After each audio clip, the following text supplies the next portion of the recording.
Okay, so think of that number for a moment. We'll come back to it in just a second. Now, in fact, so I told you there were 76 million people living in the United States in 1900. This chart shows you how many people were living in the United States in each of the censuses from 1850 to 1940. And then it also shows you how many of those are new people. So you can see in 1850 there was 23 million people. In 1860 there was 31 million people, and of those 31 million, 10.9 were new people that weren't there in 1850. These are people that were born or who migrated to the United States. And so you can actually add up all the new additions to the US population each year. And so there should be 217 million unique people who lived in the United States between 1850 and 1940. And our question is, how many of those 217 million people are on the tree? Now, some of those people might still be alive, and so we wouldn't expect them to be on the tree. So if you just took people who were born before 1906, then there's about 129 million unique people. So what we're doing with Family Search right now is we're creating a census-based tree.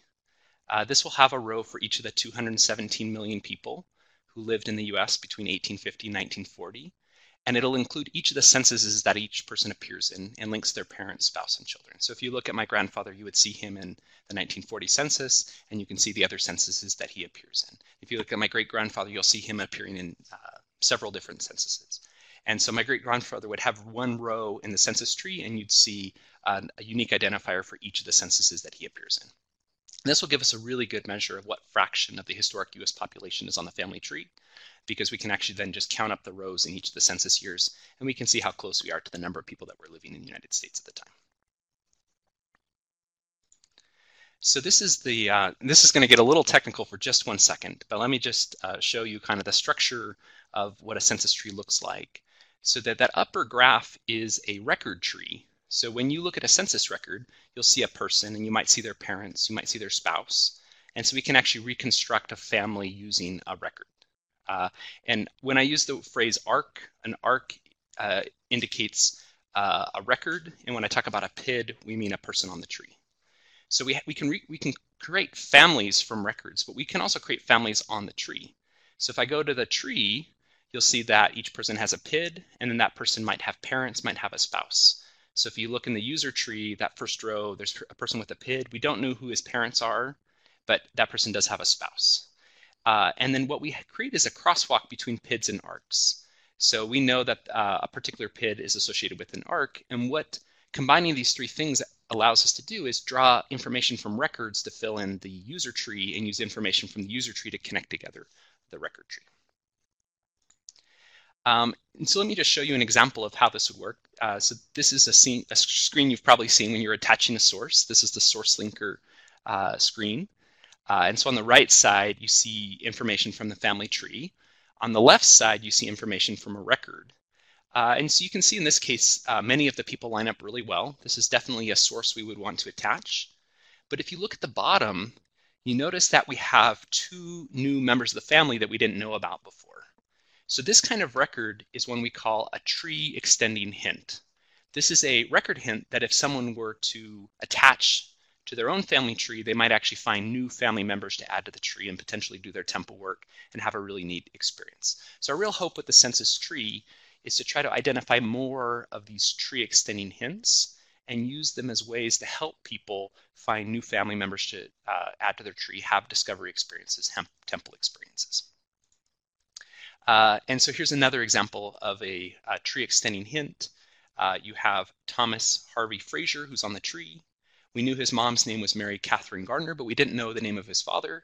However, we had a tree extending hint that lets us know that his father was William H. Frazier, and so we could bring that information from the record onto the tree. I'll go through just a couple of other more of these little small examples. So here's a case where I have Elmo Updike. I did not know who his spouse was. This record actually identifies the name of his spouse and 5 of his children. So this would be a really neat experience for someone. Now you're probably saying, well, how do I know that those Elmo Updikes are the same? I could do a little bit more research. But what we're doing is we're providing this as a hint, as an opportunity for you to explore a little more and maybe increase the size of the tree. Okay, here's another one where we have a mother-in-law living in the house. We love mother-in-laws because they allow us to connect generations together. So now we know the name of Viola Bishop's mother. Her name's Jane. We would know she was born in Ohio. And we could actually use that information maybe to track down a record in which Viola is living with her mom, Jane, and we could find out who her father is. So these tree extending hints can be a really fantastic way to expand the tree, connect families together, and have a good experience. The other thing we can do with our census tree is we will sometimes see two people on the family tree who are linked to the same census record. Now, one of the nice things about the census-based tree is that each person only gets to be in the census tree once. So you have this one-to-one mapping between the population and the tree. And so we can actually use our census-based tree to identify possible duplicates in the family tree. And we could help share these with people so they could go and fix this. So you can see here that Robert E. Fee is a duplicate. But the neat thing is that if you go and resolve that duplicate, you could potentially add you could kind of connect this family together. Now this next one's interesting too, because we would have a duplicate we could resolve. So you can see William V. Ritter is a duplicate I need to resolve.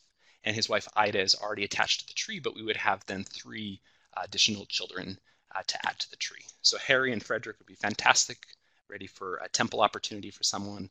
Raymond, we'd have to wait a little bit of time, and we might want to check to make sure that he's deceased by finding a death record. But again, this would be a fantastic opportunity to grow the tree. Okay, so the way a community tree can work is you could do the same process, but for a very small population. We're doing it for the entire United States, but you could build a community tree around the community you live in, or again, a community that you're connected to through your family. And it allows you to incorporate lots of types of records. And what we found is that communities are very interconnected. So you can break through family barriers by coming at them from multiple directions. When you're looking for someone's parents or someone's spouse, you might crash into someone else's family and you might break through a barrier that they've been having, but since you're coming at it from both directions, you can actually break through that dead end. So let me tell you about a pilot that we did for Knox County, Ohio. So Knox County, Ohio had 28,000 people living in it in 1900. We chose Knox County because we were working on a project with the University of Michigan using data from Ohio. Knox County was the middle-sized county in the state. And so we took those 28,000 people that show up in the census.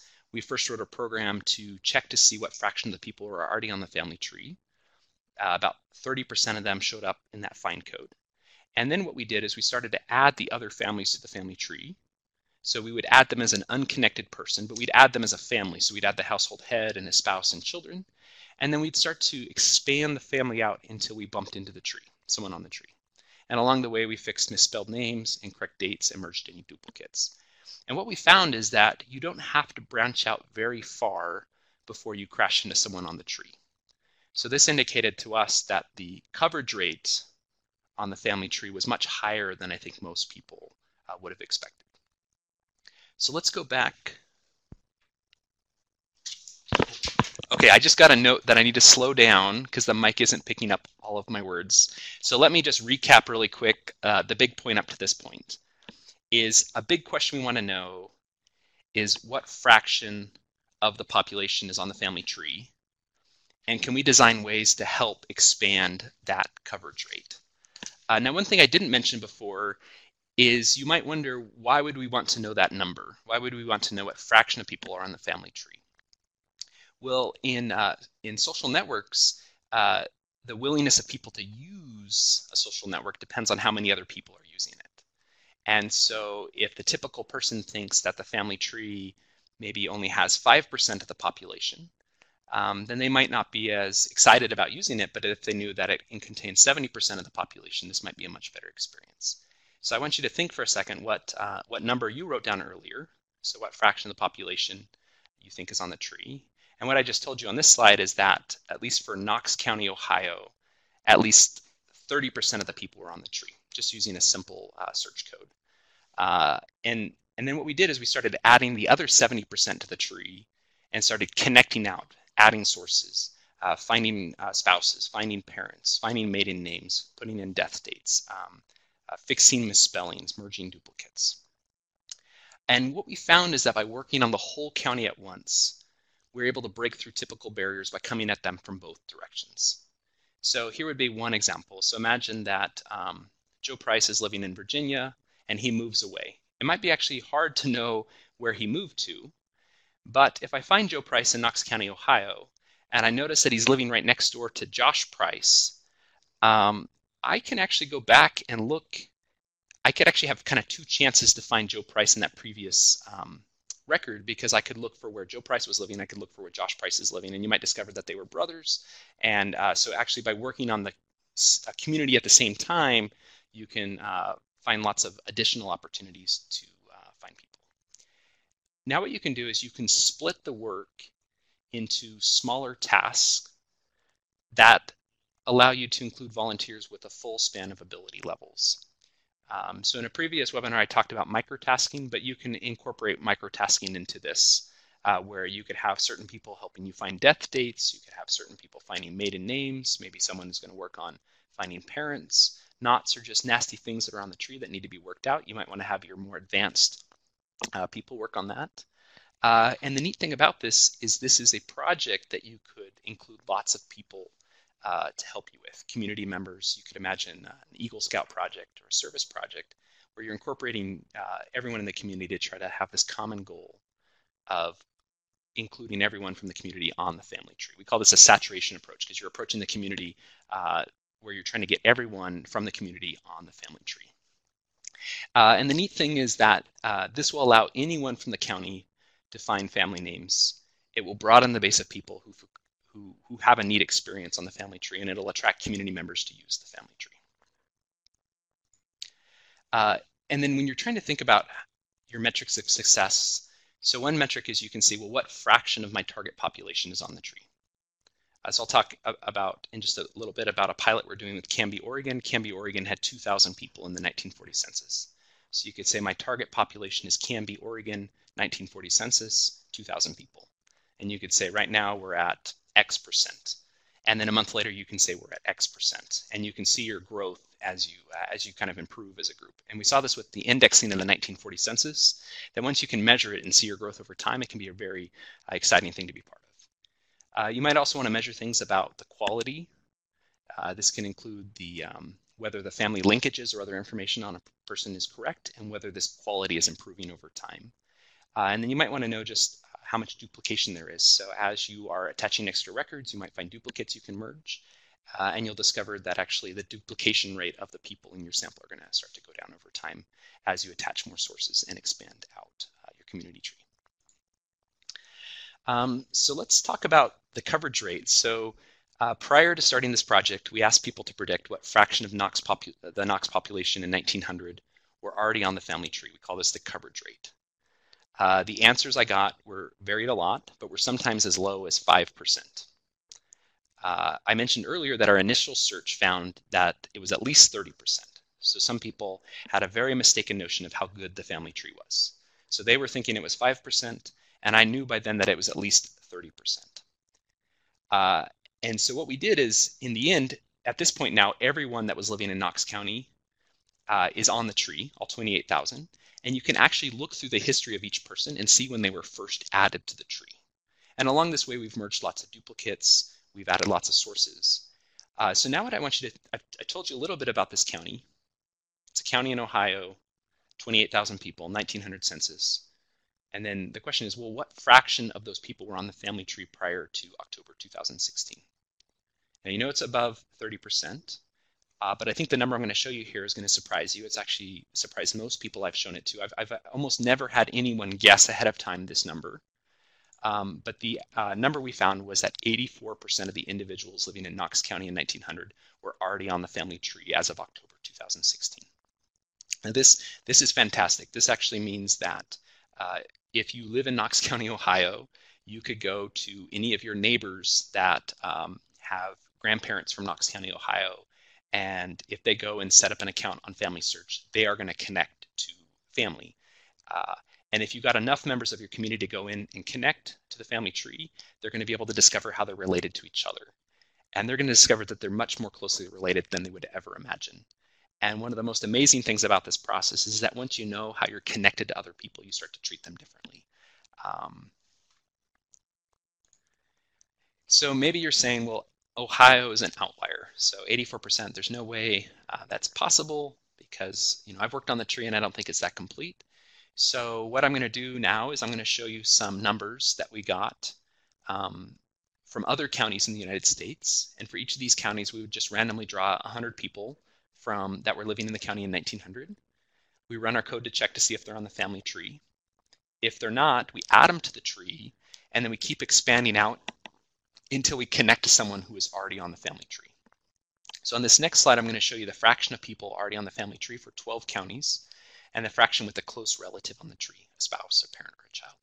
Now keep in mind that with Knox County, we did the full saturation approach. So we were able to break through lots of barriers. We were able to find people because their names were misspelled. This is kind of like a lower level of the saturation approach. We're only doing 100 people from each county. But let me show you those numbers. So here's 12 counties. Now the first row is showing you what fraction of the county was on the tree as of 2012. I can't, with a lot of records, I can't see before 2012 because this is the kind of migration to FamilySearch.org. But you can actually, if you look across there, you can see even as of 2012, we had really good coverage rate for a whole bunch of different states. You can see Kentucky at 48%, Iowa at 62%, Maryland at 42%, Idaho at 62%. Now we're not doing so well in Wyoming or Louisiana. And then what you can see in the next column is how fast the tree is growing. So this is the fraction of that population that was added to the tree between 2013 and 2017. There's a comment about the sound. Are we okay on the sound? Okay, so that second column is just showing you how fast the tree is growing. So you can see Knox, Kentucky. There was 48% of the population on the tree in 2012, and then another 18 percentage points was added to the tree between 2013 and 2017. So if you add those two numbers, then you basically have 66% of the population there in 2017. And then on top of that, another 18% of the population has a close relative on the tree. So that means they're just one hop away from being on the tree. Their parents are on the tree, their spouse is on the tree, or a child's on the tree. And so if you add those three columns up, for Knox, Kentucky, you have basically 84% of the people that are on the tree or close to being on the tree. They're just kind of one hop away. And so then you can see this number for Iowa, 83%, Maryland, 80%, Idaho, 79%. Now, when you get down again to Wyoming and Louisiana, we still have lower numbers, 30, 24%. But I want you to think back to the number that I had you guess at the beginning. And I would predict that many of you probably had a number that was less than 24%, which means you thought the tree was worse overall than its worst county, like Louisiana or Wyoming, where it's actually not as good at coverage. Now let's drill into these numbers a little bit so we can think about what they mean. So I'm going to show you some of these numbers for subgroups.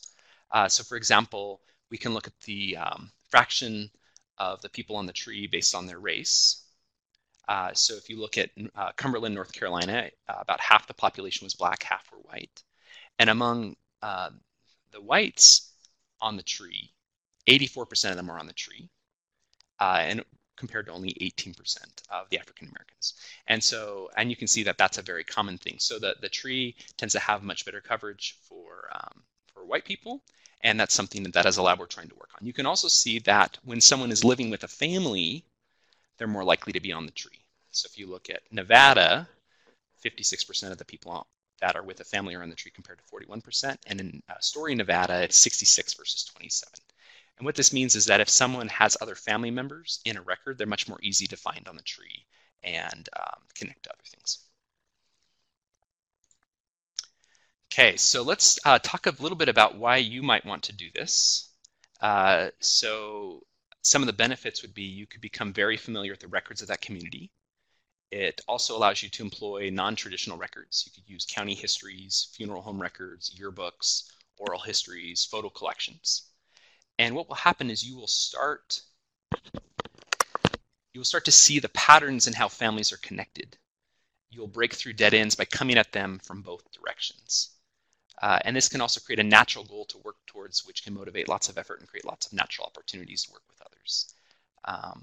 And one of the really nice features about using the Family Search app on your phone is you can actually check to see how you're related to other people around you. So you could be at a community activity and everyone could activate their family search app and hit relatives around me, and you could see how you're related to each other. That experience is going to be much deeper and richer if your community's family tree is more connected. And so that's something you can do to improve that experience. So let me just describe how you could get started doing this. So I would pick a place, a time period, and a record collection to start with. So for example, maybe I want to do everyone living in Mount Vernon, Ohio in the 1900 census. Then what you can do is you can identify which people on your list are already on the family tree, and the BYU Record Linking Lab can help automate this process. Then you can start to add the other people to the family tree and start to add additional family members and attach sources until you connect to someone who's already on the tree. And you could split this into smaller pieces and enlist others to help. And this could be a possible eagle or service project. And so here's an example of how we've split it into smaller pieces. We set up a Google Sheet, which provides a nice way to split up the work and track your progress. You can even let the rows be the pages in a book, such as a funeral home record or a county biography. So this is one of the sheets we've set up for Knox County. One of the tasks is finding death dates. You can see that so far we found 5,000 out of the 8,385 death dates that we needed to find.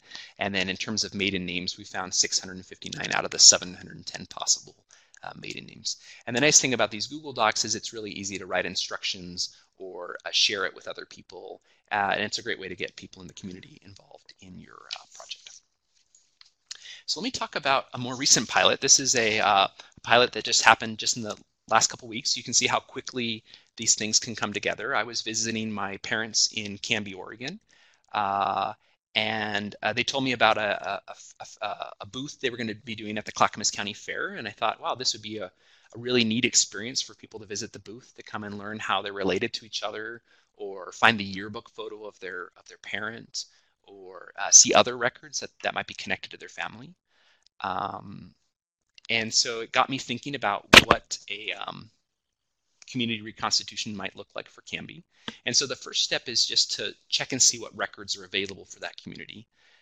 So I went to Family Search, I clicked the button Search, I clicked on Records, I clicked on the map, clicked on the United States, I clicked on Oregon, and what I discovered is that there's 67 record collections for Oregon. The largest are Find a Grave, the Oregon Death Index, and the 1940 census.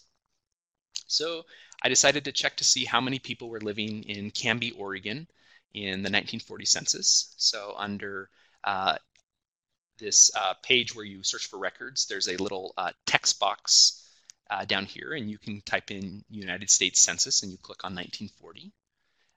And then instead of entering a name, I just put in a place. I put Canby, Oregon, and it showed me the 1,800 people who were living in Canby, Oregon in the 1940 census. There's about 20 people per page, 92 pages. And so if you wanted to split this task up with people, each person could take a page. And it's easy to see when it's complete because a tree icon is going to show up. So if you look at this page, you can see the tree icon on Ellen C. Stephenson. That means she is already on the tree. Whereas the family right above her, Richard L. Stephenson, is not attached to someone on the tree. Now that family could still be on the tree, and often they are on the tree.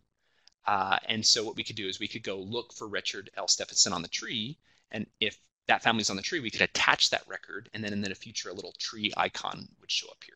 And so this makes it really easy for people to see, well, how much of this record collection has been attached to the tree. And so if my population were the 1,800 people living in Canby, Oregon in 1940, then we could see pretty quickly how well we're doing, and we can move through this record collection. Now, a really fantastic thing about the 1940 census is that many people have their parents in that record or their grandparents. One of the downsides with that record collection is that many of those people are still alive. So you need to be really mindful about privacy issues about whether or not people are still alive or deceased. And so what I will often do is I will focus on people in the census that were born before 1910. So you can see Ellen C. Stephenson was born in 1887. So that would be a fantastic one to start with. Now, one way to avoid or to kind of help with the privacy issue is maybe focus on a different record collection. So maybe the record collection that you want to focus on is everyone who was born in a particular cemetery. So I went to find a grave. I was curious, which cemeteries there are in Canby, Oregon. There's 7 cemeteries. The largest is Zion Memorial Park. And Zion Memorial has 20 gravestones per page, and there's 340 pages.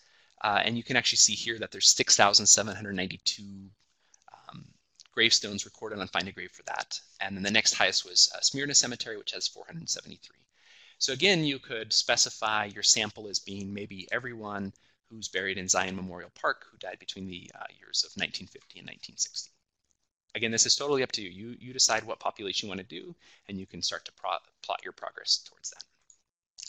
And so you can see here that each of the records in Find a Grave, I can click. So we have Audrey Inger Arstead. You can see her birth and death date. I click on that, it takes me to her profile in Find a Grave.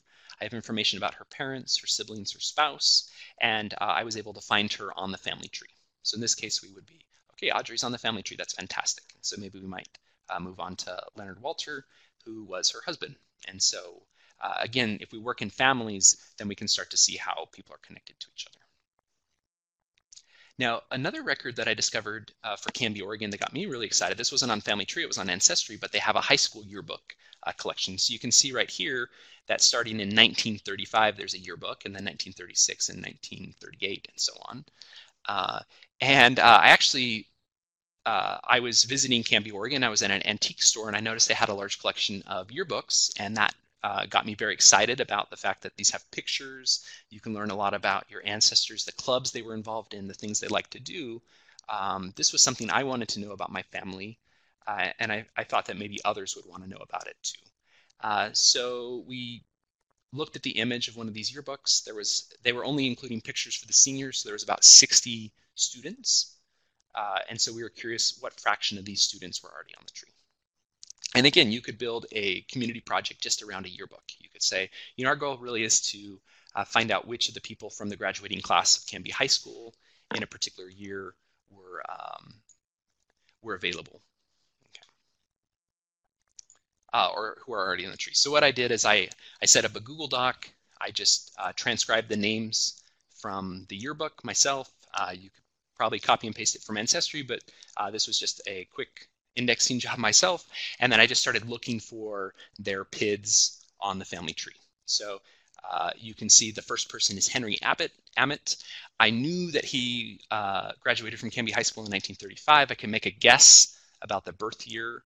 I would also guess that he was born in Oregon, though that wasn't always the case. But what it allowed me to do is then find him in the 1930 census. Once I found him in the 1930 census, I could find his parents. I could find other siblings, and I could branch out until I bumped into the tree. And what I found is that for this sample, at least, you bump into the tree very quickly. Most of them were already on the tree, and if they weren't on the tree, usually their parents were or a close relative. And so you would quickly find yourself connected to the tree. And I think the thing I want to encourage is that you can be very creative in the records you include. Most towns or counties have historical societies that often have fantastic records that nobody knows about. Public libraries have fantastic records.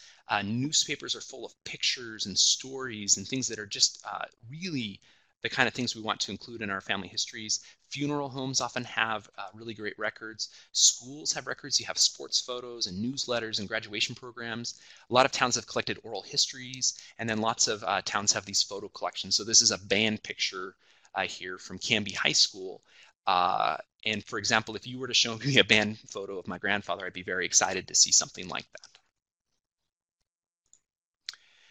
And then the way we're thinking about involving the community, so imagine you do your community reconstitution project. Now you have this wonderful resource on the family tree that if anyone in that community were to know about, they'd be able to learn a lot about their parents and grandparents and aunts and uncles and cousins. And so the question is, well, how do you reach out to people to let them know about this opportunity? And so one thing we're going to be doing here in August is we'll be there at the Clackamas County Fair in Canby, Oregon. We are working on reconstituting their family tree. And the hope is then that anyone that's there at the fair can stop by the booth. We're working with Family Search on a very simple interface where they could tell us, hey, tell us the name of your father. We can check to see if their father is on the tree. And then if they're on the tree, then we can start to tell them a lot about their family. They can also come to the booth with a friend. and we could tell them how they're related to their friend. And we're really excited to see when friends discover that they're in fact cousins, which is often the case. Now, you might be wondering, will working on the community tree take away time from working on my own family? So here's a couple thoughts I have on this, though you might think about your own way of reconciling this approach to helping the community versus helping yourself. I think one is to pick a community that your family was part of.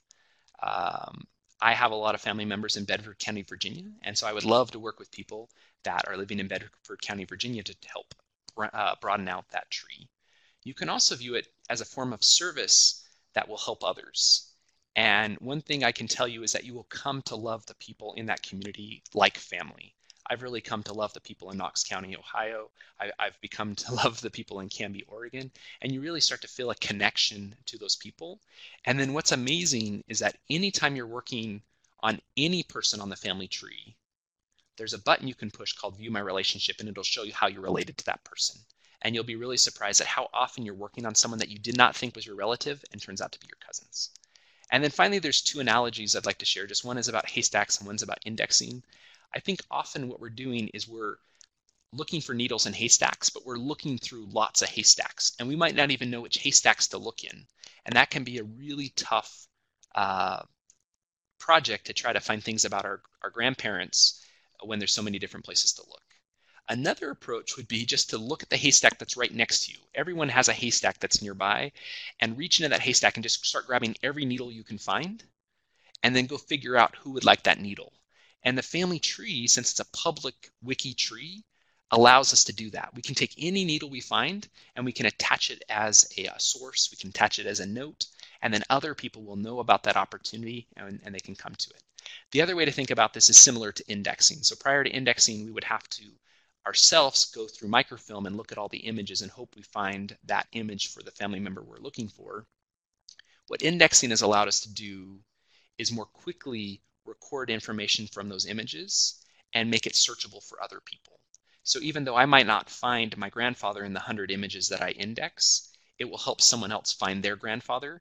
And someone else out there is probably indexing my grandfather's record, and so I'll be able to find it. So we're basically doing what we can best do, which will help other people.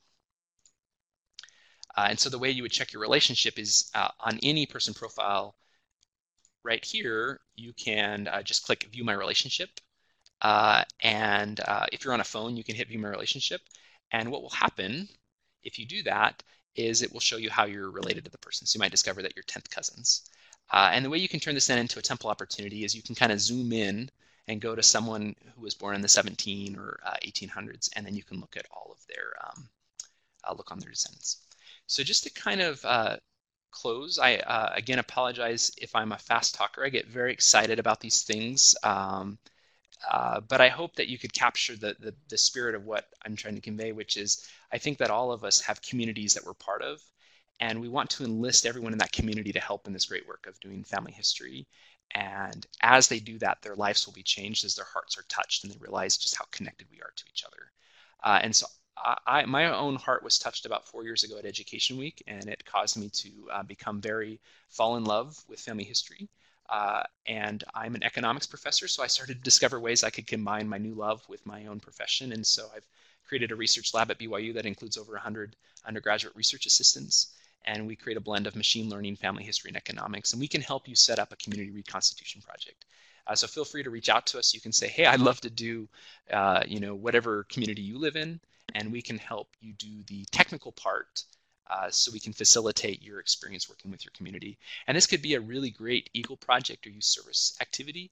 In fact, we often have youth groups come here to BYU, and you can see that picture of that group there.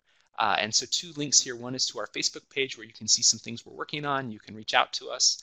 And then I've also included a link for a set of possible Eagle projects. So if you happen to have a young man in your life that is hoping to try to complete his Eagle, we have some projects that might work. And many of them fall into this category of family reconstitution.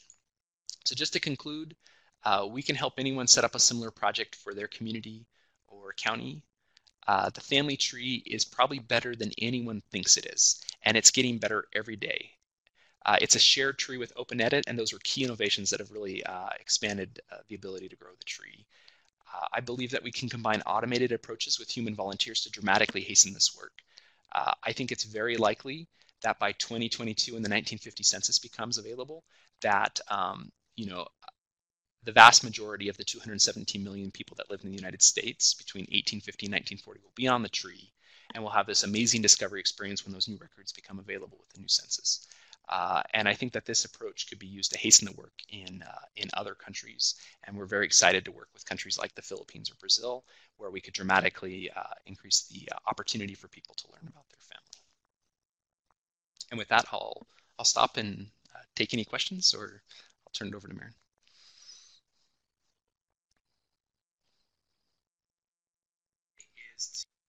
So if you have any questions, please type them into the question box, and Joe will answer those.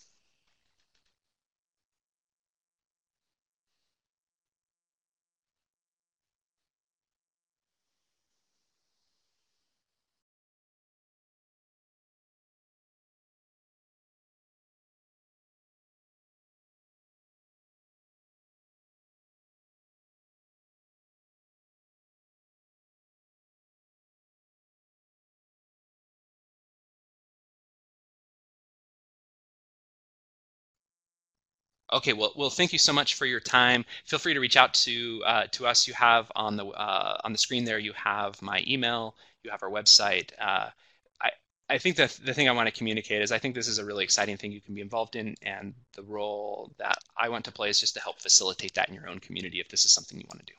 But thanks for your time.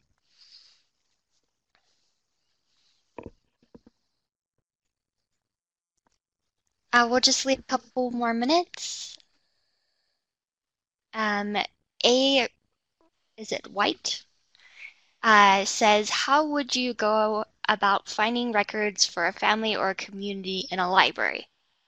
So this is actually one of my favorite things to do when I travel. I travel quite a bit for work. I love going to the public library or the library inside of universities, and I just go to the main desk and I just say, hey, do you have any records here about local history or about genealogy?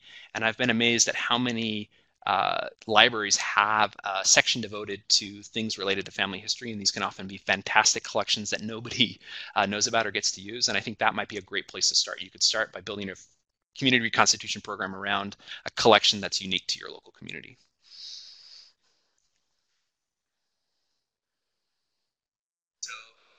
So someone asked about showing the link to Eagle projects. So right here, it's bit.ly, bit.ly/RLL_Eagle. And it has a list of maybe 8 Eagle projects that you could try out.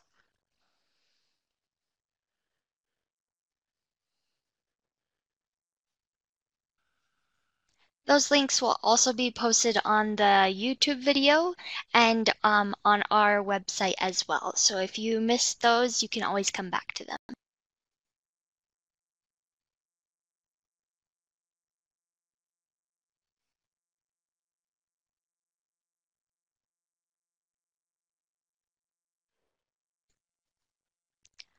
All right, I think that's all the questions we have for now. Thank you so much for your time, everyone. Our next meeting webinar will be on Wednesday, the 25th at 3 p.m. with James Tanner, and he'll be talking about online books, family history you may be missing. And if you have any feedback or suggestions, you can enter that in the polls on the left side of the screen. And we're having the YouTube recording that'll be posted Monday. If you missed the beginning or if you wanted to rewatch Joe's presentation, it'll be available Monday morning. And we hope you have a wonderful weekend, and thank you so much for joining us.